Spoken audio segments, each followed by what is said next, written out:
Politics में जो परिवारवाद का चलन है इसको किस रूप में देखते हैं? अभी हाल में जैसे लालू जी ने पर्सनल मोदी पे अटैक किया, इनका खुद का परिवार नहीं है, वो क्या देखिए, लालू जी के बयान पर कोई टीका टिप्पणी करना बेईमानी है।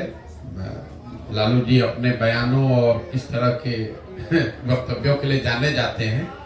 जहां तक परिवारवाद का सवाल है, बिल्कुल ये बहुत बड़ा घुन है, दीमक है, जो राजनीति को सिरे से बर्बाद कर रहा है। राजनीति ही नहीं, किसी भी क्षेत्र में अगर आप परिवारवाद ही कर देंगे कि सिर्फ नेताओं के बच्चे ही नेता बनेंगे, तो उससे तो आपने लोकतंत्र को ही खत्म कर दिया। लालू जी और मोदी जी की बात छोड़ दीजिए, हम आपको बिहार का एक आंकड़ा देते हैं जो मोदी जी नहीं बोल रहे हैं।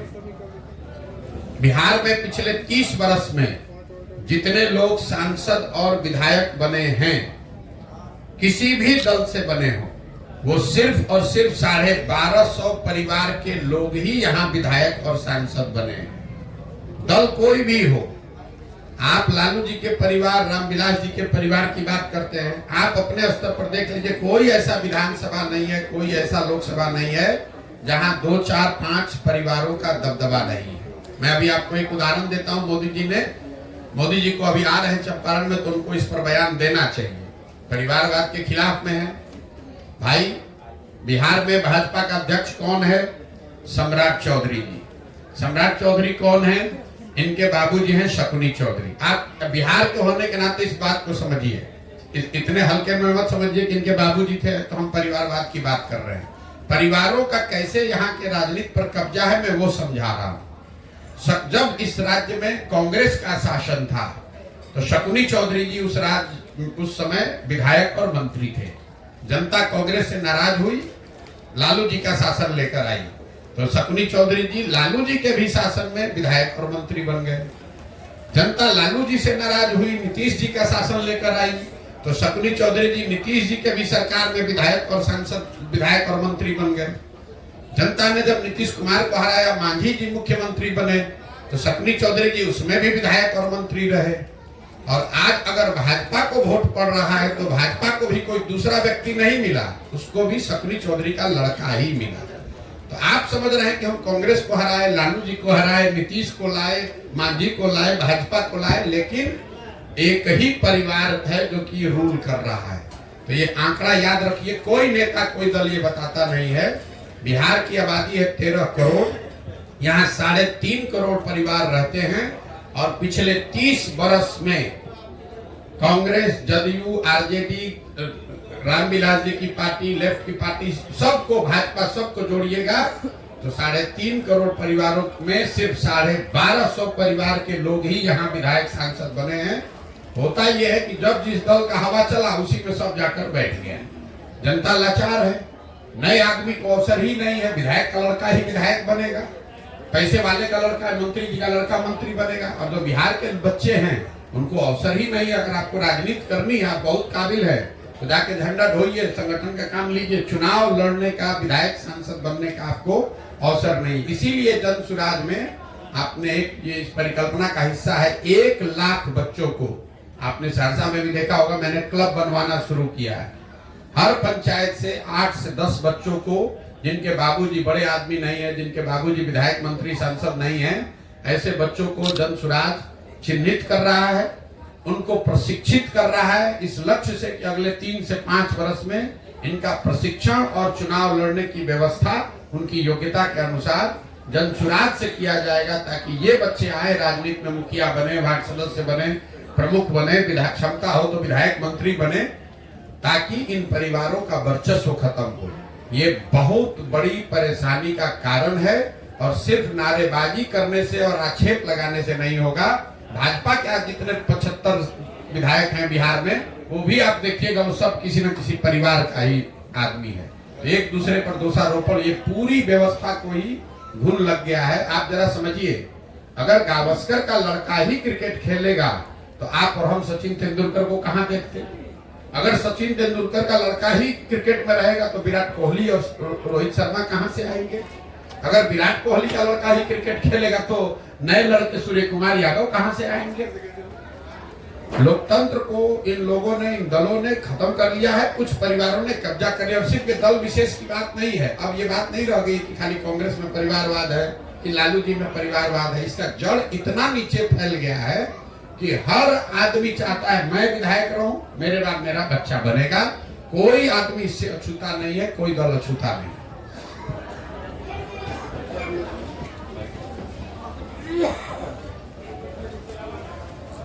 प्रशांत किशोर जी, जिस तरह से बिहार की राजनीतिक उलटफेर, कभी आरजेडी, कभी जदयू, कभी बीजेपी, आखिर जनता जाए कहां? गांव का विकास नहीं हो रहा है, जिला का विकास नहीं हो रहा है, आखिर किस पर विश्वास करे जनता? जनता हमेशा ठगा जा रहा है। नहीं, देखिए, जो उलटफेर की बात कही आपने, उलटफेर राजनीति में कई लोग कहता है भाई तो राजनीति में चलता ही रहता है। उलटफेर नेताओं का दल बदल लेना, पाला बदल लेना, ये कोई बहुत नई बात नहीं है। नई बात ये हुई है कि नीतीश कुमार ने इसको नया आयाम दे दिया। पलटने को एक नया राजनीतिक पलटीमार बनने का एक नया आयाम नीतीश कुमार ने बना दिया। आपको हमको लग रहा है कि अरे अभी महागठबंधन में थे, भाजपा में आए हैं। आपके लिए फिर एक नया आंकड़ा दे देता हूं। पिछले 10 वर्ष में नीतीश कुमार का ये 7वां प्रयास है, 7वां पलटी मारे, 7वां नया सरकार का प्रयास है। गिन लीजिए, 2012-13 में नीतीश कुमार जो महागठबंधन की एनडीए की सरकार में थे, जब मोदी जी को चेहरा बनाया गया तो 2013 में उस गठबंधन को नीतीश कुमार ने तोड़ा और माइनॉरिटी की गवर्नमेंट चलानी शुरू की। वो पहला प्रयास था। वो माइनॉरिटी की गवर्नमेंट हार गई लोकसभा में, तो उन्होंने मांझी जी को मुख्यमंत्री बनाया। वो दूसरा प्रयास था। फिर मांझी जी को हटाया, 8 महीने के बाद खुद मुख्यमंत्री बन गए। ये तीसरा गवर्नमेंट बना। फिर महागठबंधन बनाकर चुनाव लड़े, वो चौथा हुआ। फिर महागठबंधन को छोड़कर एनडीए में भाग गए, वो 5वां हुआ। फिर एनडीए को छोड़कर महागठबंधन में भागे, वो 6वां हुआ। और फिर अभी छोड़कर वापस भाजपा में भागे। 10 वर्ष में 7 बार नीतीश कुमार पलटी मारे, या इन्होंने सरकार का स्वरूप बदला बिना वोटरों के सहमति के। अब नीतीश कुमार इस देश के सबसे बड़े पलटूमार राजनीतिज्ञ है, राजनेता है। ये तो बात सर्वविदित है, इस पर अब चर्चा भी लोग नहीं कर रहे। जैसे बिहार में शराबबंदी इतना फेल है कि कोई शराबबंदी पर सवाल भी नहीं कर रहा, तो नीतीश कुमार के पलटने पर कोई सवाल लोग नहीं उठा रहे। सवाल ये उठ रहा है कि भैया नीतीश कुमार तो पलटीमार हैं, लेकिन वो पलटीमार इसलिए बने हुए हैं कि जो दूसरे जो दल है, भाजपा और आरजेडी, ये भी उतने ही बड़े पलटीमार हैं। अब भाजपा को आप देख लीजिए, अभी कुछ ही महीना पहले अमित शाह आकर लौरिया में, हमको लगता है पश्चिम चंपारण में आकर चिल्ला कर बोले कि नीतीश के लिए है भाई जनता बिहार की सुन लो। किसी ने पूछा नहीं था, बिहार के पत्रकारों ने उनसे पूछा नहीं था, खुदे खड़ा होकर चिल्ला रहे थे, बिहार की जनता सुन लो, नीतीश के लिए सारे दरवाजे भाजपा के बंद हैं।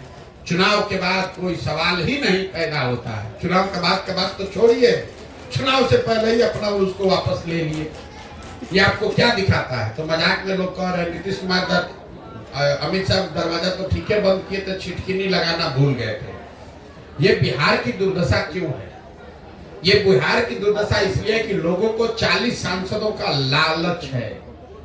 हम लोग के लिए 40 सांसद ही हम लोग की दुर्गति का कारण बन गए। अफ्रीका में लोग बताते हैं कि जिस देश के पास जितना ज्यादा खनिज है, वहां उतना लूटमार है, उतना ज्यादा गरीबी है, क्योंकि उसी खनिज को लूटने के लिए सब गलत काम किया जाता है। बिहार की वही दशा है। यहाँ से 40 सांसद जीत कर दिल्ली जाता है, तो उस 40 सांसद के लालच में नेता और दल कुछ भी करने को तैयार है। आपने देखा वो दौर जब कांग्रेस ने इस पूरे राज्य को लालू जी के हवाले कर दिया। ऐसा नहीं कि कांग्रेस को मालूम नहीं था, दिल्ली में बैठे हुए लोगों को मालूम नहीं है कि बिहार में कितनी गरीबी, बदहाली या जंगल राज है। तो इसलिए उन्होंने आंख बंद किया कि लालू जी यहाँ जो करना है करते रहे, 20-25 सांसद हमारा जीत कर यूपीए में बना रहे। यही काम आज भाजपा कर रही है। जिस तरह बिहार को लालू के हवाले करके कांग्रेस ने छोड़ दिया था, उसी तरह भाजपा 30-35 सांसदों के लालच में नीतीश के हवाले करके और दिल्ली में बैठे हुए। यहाँ जितने लोग बैठे हैं जरा समझिए, भाजपा वो दल है जो दूसरे दलों को तोड़कर माइनॉरिटी में रहता है तो सरकार बनाता है। बिहार में वो सबसे बड़ा दल है, उनका 75 विधायक है, लेकिन वो मुख्यमंत्री नहीं बनते, सरकार नहीं बनाते, वो नीतीश जी को बनाते हैं। ऐसा क्यों? ऐसा इसलिए कि समीकरण कहीं गड़बड़ा ना जाए। 35 को सांसद जो दिल्ली में गया है उस पर आंच न आ जाए। बिहार अगर कत्लखाना में जाता है तो जाए, और बिहार की गरीबी का हम मजाक उड़ाए। बिहार के लड़के जाकर गुजरात में नौकरी मजदूरी करें तो उसको लाठी से मारे, गाली दे, बिहारी कहे। और मोदी जी जा रहे हैं अभी 13 तारीख को वहां सेमीकंडक्टर का लॉन्च करने फैक्ट्री, और यहाँ चंपारण आएंगे तो चीनी मिल के चालू करने पर भी कोई वक्तव्य जारी नहीं करेंगे। बिहार में आएंगे तो राष्ट्रवाद का बात होगा, हिंदू मुसलमान का बात होगा, राम मंदिर का बात होगा, लालू के जंगल राज की बात होगी। ये बात नहीं करेंगे कि बिहार में चीनी का मिल चालू कब होगा, बिहार के बच्चों को यहाँ से पलायन करने के लिए कब रुकना पड़ेगा। अगर गुजरात के बच्चे गुजरात से बाहर नहीं जा रहे हैं मजदूरी करने, तो हमारे बिहार के बच्चे क्यों जा रहे हैं बिहार से बाहर, इस पर मोदी जी कोई वक्तव्य नहीं देंगे। गुजरात से 26 MP जीत कर गया है, तो वो गुजरात हर चौथे दिन जा रहे हैं, वहाँ इन्वेस्टमेंट समिट हो रहा है, वहाँ फैक्ट्री लग रहा है। और बिहार से हम लोग 39 सांसद जिताए हैं, हम लोग को कोई पूछने वाला नहीं है। इसके लिए दोषी मोदी जी नहीं है, इसके लिए दोषी हम और आप हैं, क्योंकि उनको मालूम है बिहार में काम हो चाहे नहीं, यहाँ का आदमी अभी 6 महीने के बाद वोट होगा, चाहे मन से या बेमन से, विकल्प के अभाव में उसी मोदी जी उसी भाजपा को फिर जाकर बोरा में भर के हम लोग वोट देंगे, और हम लोग के लड़के बोरा अपने पीठ पर उठाएंगे, जीवन भर मजदूरी करेंगे। कुछ दिन पहले खबर आई थी जो आप जो है वाल्मीकि नगर से जो है लोकसभा चुनाव जो है लड़ने वाले हैं, ऐसा है। अरे मेरे भाई, मतलब पत्रकार जो है ना, आप लोग या जो सामान्य राजनीति आप लोग देखते हैं, इससे आगे देखने को तैयार ही नहीं। जब हमारा दल ही नहीं है, हमको वाल्मीकि में हमको इतने चुनाव लड़, हमने घोषणा एक बार मुंह से जो निकाल दिया उससे आगे पीछे नहीं हट सकते, दुनिया कोई ताकत नहीं हटा सकती है। 2017-18 में हमने कहा हुआ है कि 10 साल तक किसी भी लोकसभा या राज्यसभा में जाने का सवाल नहीं है। हमको अगर लोकसभा राज्यसभा में जाना है तो उसके लिए हमको वाल्मीकि नगर जाना पड़ेगा। जिस राज्य से आप कहिएगा वहां से हम जीत के कल सदन में चले जाएंगे। कोई पार्टी अपने यहाँ जिता के भेज देगी, लड़ने की जरूरत नहीं है, कोई राज्यसभा से नॉमिनेट करके भेज देगा। हमारी उसमें कोई दिलचस्पी नहीं है। पता नहीं कौन पत्रकार चला रहा है, बिना सोचे समझे वाल्मीकि नगर से लड़ रहे चुनाव। मेरे भाई, अगर हमको चुनाव लड़ना होता तो उसके लिए हमको पदयात्रा करने और वाल्मीकि नगर जाने की क्या जरूरत है? हम बंगाल से लड़ जाएंगे, आंध्रा से लड़ जाएंगे, वहीं से लड़ के जीत के जाए, बिना मेहनत को दूसरे लोग जिता के भेज देंगे। फालतू बात है। जब हमने कहा हुआ है कि हमको कोई दल से, राजनीति से, चुनाव से अभी मतलब नहीं है, हम जो काम कर रहे हैं लोगों को भरोसा ही नहीं है। इसलिए नहीं कि उनको हम पर भरोसा नहीं है, क्योंकि आपको इतना आदत लग गया है। कर नेता यहाँ रहे तो कह न रहे, देखिए नहीं चलेंगे थोड़े। हम आपको कह रहे हैं कि नहीं दल बनाएंगे। 18 महीने से चल रहे पैदल घर परिवार छोड़ के। अगर हमको चुनाव लड़ना होता, यहाँ तो बिहार में एक दिन में दल बना लेता है। तो यहाँ बिहार के भैया नेता को दल बनाने आ रहा है, हमको नहीं समझ है दल कैसे बनता है। उसके लिए 18 महीना हमको पैदल चलने की क्या जरूरत है? जब जो बात हमने कही है, जब तक बिहार को सुधारने के नजरिए से इस 3 उद्देश्य को लेकर घर से निकले हैं, इसको पूरा करने के लिए पूरा समाज में बिहार में पैदल न चलने, मत न ले, इसकी नई व्यवस्था न बना ले, तब तक इस लक्ष्य से हटने का सवाल ही नहीं पैदा होता है। धरती इधर की उधर हो जाए, मैं हटने वाला नहीं हूँ। आप ये जानते नहीं मैं जितना जिद्दी आदमी हूँ। एक बार मैंने मन में ठान लिया तो कोई नहीं हटा सकता है। नीतीश कुमार बुला के ऑफर दे दे कि भाजपा दे दे कि कांग्रेस दे दे, हम इससे हटने वाले नहीं हैं। हमने सब 10 वर्ष संयुक्त राष्ट्र संघ में काम किया, 10 वर्ष चुनाव का काम कराया राजनीति का। उसके बाद अब तय किया है कि अब मेरे जीवन का लक्ष्य है बिहार में सुधार, और इसमें 5 वर्ष लगे, 10 वर्ष लगे, 20 वर्ष लगे, पीछे हटेंगे नहीं। यहीं पर ये व्यवस्था खड़ा करेंगे। और आप इत्मीनान रखिए, धीरज रखिए, 2 वर्ष 3 वर्ष में आपको ये व्यवस्था बनती हुई दिखेगी। उतनी मेहनत ईमानदारी से उतनी मेहनत करेंगे कि वो व्यवस्था सुधरे। हमारे जीवन का लक्ष्य बिहार में सुधार है। हमारा जीवन का लक्ष्य लोकसभा में कौन लड़ रहा है, विधानसभा में कौन लड़ रहा है, कौन जीते कौन हारे, उससे क्या फायदा है? बिहार में लोग नहीं जीते हैं। बिहार ने कांग्रेस को भी 51 सांसद जिता कर देखा है। 54 में बिहार झारखंड एक था, तब भी 54 में हमको लगता है 53 जीते हुए थे 1984 में, तब भी बिहार नहीं सुधरा। आज 54 में 51 बिहार झारखंड में मोदी जी का जीता हुआ है, तब भी बिहार नहीं सुधरा। 40 में 39 जीता है, तब भी बिहार नहीं सुधरा। हम लोगों ने लालू जी का भी सामाजिक न्याय का दौर देखा, जब उन्हीं के नाम पर सब लोग वोट देता था, तब भी नहीं सुधरा। नीतीश का भी दौर देखा, तब भी नहीं सुधरा। तो प्रशांत किशोर कोई दल बनाकर चुनाव जीत जाएंगे तो बिहार सुधर जाएगा? बिहार तब सुधरेगा जब लोग यहाँ ठानेंगे कि नहीं, अब हम लोग को मजदूरी नहीं करनी है, अपने बच्चों को अनपढ़ नहीं रखना है, अपने बच्चों को मजदूर नहीं बनाना है, तब सुधरेगा। जब समाज नहीं सुधरेगा तो दलों के जीतने हारने से क्या होना है? 2015 में हम बिहार जीत गए थे ना भाई, कैबिनेट तो हमारी सलाह से बना होगा ना, हमारी सलाह से टिकट बटा होगा, उससे बिहार सुधर गया। हमने तो 7 निश्चय भी बनवाया, हमने बिहार विकास मिशन भी बनवाया, उससे तो कुछ नहीं सुधरा बिहार। जिस चीज को पहले प्रयास आपने किया है, आपको उससे आप बिहार नहीं सुधार पाए, उससे बेहतर और नए और बेहतर प्रयास की जरूरत है। और मेरी अपनी समझ है कि किसी एक आदमी को, बिहार के किसी व्यक्ति को जो बिहार की चिंता करता है, उसको हिम्मत करके संकल्प लेके ये प्रयास करना पड़ेगा। 2 साल 4 साल 5 साल करना पड़ेगा, क्योंकि आज सुधरे या 10 वर्ष के बाद सुधरे, बिहार को सुधारने के लिए पंजाब और तमिलनाडु से तो आदमी आएगा नहीं। आप आज जगिए या 10 वर्ष के बाद जगिए, क्या हो जाएगा? अगर 3-4 वर्ष हमको नई सफलता मिलेगी, एक तो आपकी चिंता है, आप काहे घबरा रहे हैं? हमको कोई चिंता ही नहीं है। हम 3 वर्ष 4 वर्ष 5 वर्ष जो लगेगा लगाएंगे, लेकिन इसको सुधारेंगे, बिना सुधारे नहीं मानने वाले।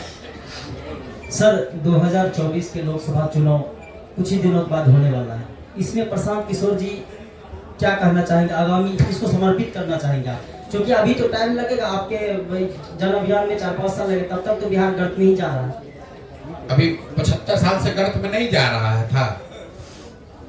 जब 75 साल गर्त में जा रहे थे और आप न घबराए, आप काम अपना राजनीति सामाजिक जीवन चला रहे हैं, तो 2 वर्ष और धैर्य रखिए, 1 वर्ष और धैर्य रखिए, चुनाव होने दीजिए, उनके सामने एक विकल्प आने दीजिए। जनता अगर उसको स्वीकार करेगी तो ठीक है, नहीं स्वीकार करेगी तो और बेहतर प्रयास किया जाएगा। लोकसभा के चुनाव में कौन जीतता है कौन हारता है, कम से कम बिहार का कोई भी समझदार आदमी अगर है, उसको ये मानना चाहिए कि लोकसभा के चुनाव के नतीजों से हम लोग के जीवन पर कोई फर्क नहीं पड़ने वाला है। 10 वर्ष मनमोहन सिंह जी के नेतृत्व में यूपीए की सरकार थी, तो भी बिहार देश का सबसे गरीब, पिछड़ा, भुखमरी और अशिक्षित राज्य था। तब भी हम लोग के बच्चे मजदूरी कर रहे थे। और 10 वर्ष से आज मोदी जी की सरकार है, तो भी बिहार प्रति व्यक्ति आय के हिसाब से, सारे विकास के मार्गों के हिसाब से देश का सबसे गरीब, सबसे पिछड़ा, सबसे ज्यादा अशिक्षित, सबसे ज्यादा भुखमरी, पलायन और बेरोजगारी वाला राज्य है। हम लोगों ने 10 वर्ष कांग्रेस का भी राज देख लिया, अभी के दौर में 10 वर्ष हम लोगों ने मोदी जी का भी दौर देख लिया। दिल्ली के नजरिए से कोई फायदा नहीं हुआ। इसी तरीके से बिहार में आप देख लीजिए, आपने 15 वर्ष लालू जी का भी राज देख लिया, अभी 18 वर्ष से हम लोग नीतीश जी भाजपा का भी राज देख रहे हैं। बिहार की स्थिति नहीं बदली है। अगर नहीं बदली है तो कुछ नया बेहतर प्रयास होना चाहिए। मैं आपको तमिलनाडु का उदाहरण देता हूँ।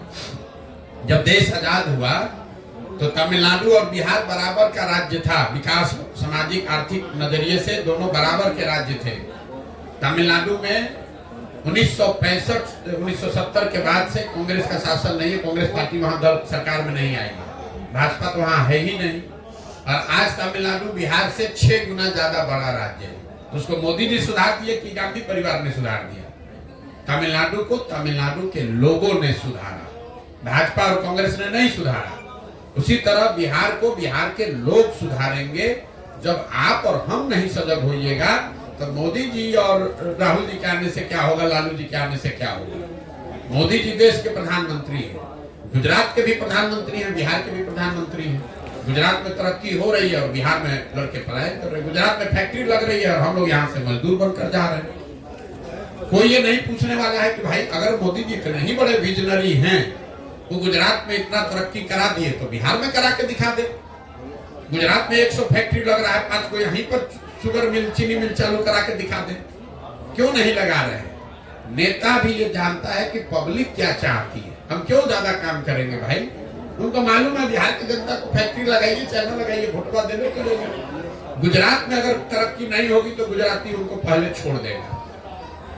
गुजरात में अगर तरक्की न हो, गुजरात के मोदी जी प्रधानमंत्री हैं गुजरात से, और 2017 के विधानसभा में करीब करीब भाजपा को गुजरात के लोगों ने हरा दिया था। लेकिन बिहार में कोई चिंता की जरूरत नहीं है। जाति, धर्म, मंदिर, मस्जिद, 5 किलो अनाज का नारा बुलंद है, वोट बोड़ा में भर के हम लोग देते रहेंगे। तो जब आपको हमको अपने और अपने बच्चों की चिंता नहीं है तो मोदी जी और लालू जी आपके बच्चे का चिंता क्यों करेंगे? देखिए तेजस्वी जी घूम रहे हैं और डंके की चोट पर कह रहे हैं कि हम ही बिहार को सुधारेंगे। कोई नहीं पूछने वाला है मेरे भाई, तुम 15 साल तुम्हारे माता पिता थे यहाँ पर मुख्यमंत्री, बिहार को गर्त में ले जाने वालों में एक कंधा आपके लोगों का भी था। अभी आप 1.5 बरस नीतीश जी के साथ थे तो कौन सा आपने बिहार में क्या सुधार कर दिया? कौन सा रोड बनवा दिया? पथ निर्माण मंत्री थे। कौन सा अस्पताल आपने सुधार दिया? आप स्वास्थ्य मंत्री थे। पूरे गांव में जो दुर्दशा है नाली गली का, ये ग्रामीण कार्य मंत्री आप लोग भी ध्यान नहीं देते हैं, तेजस्वी यादव ही थे। ये शहरों की जो दुर्दशा है, शहरी विकास मंत्री खुद तेजस्वी यादव थे। कोई नहीं पूछने वाला है कि भाई शहरी विकास मंत्री के तौर पे कौन से शहर को सुधार दिए? बताओ, माँ बाप का तो छोड़ो, अपना बताओ भाई, तुमने कौन सा सुधार दिया? कौन सा अस्पताल तुमने सुधार दिया? कौन सी व्यवस्था सुधार दी? कौन सा ग्रामीण सड़क पहले के मुकाबले कम बन गया, ज्यादा बन गया? ये तो पूछना है नहीं। अब तेजस्वी यादव आएंगे, भाजपा विरोध, सारा जात पात, भाजपा का डर दिखाकर जो यहाँ के समाज में सबसे गरीब पिछड़ा मुसलमान है उसका वोट लेके नेतागिरी बनेगा, पगड़ी बांध कर अपना भाषण देते रहेंगे।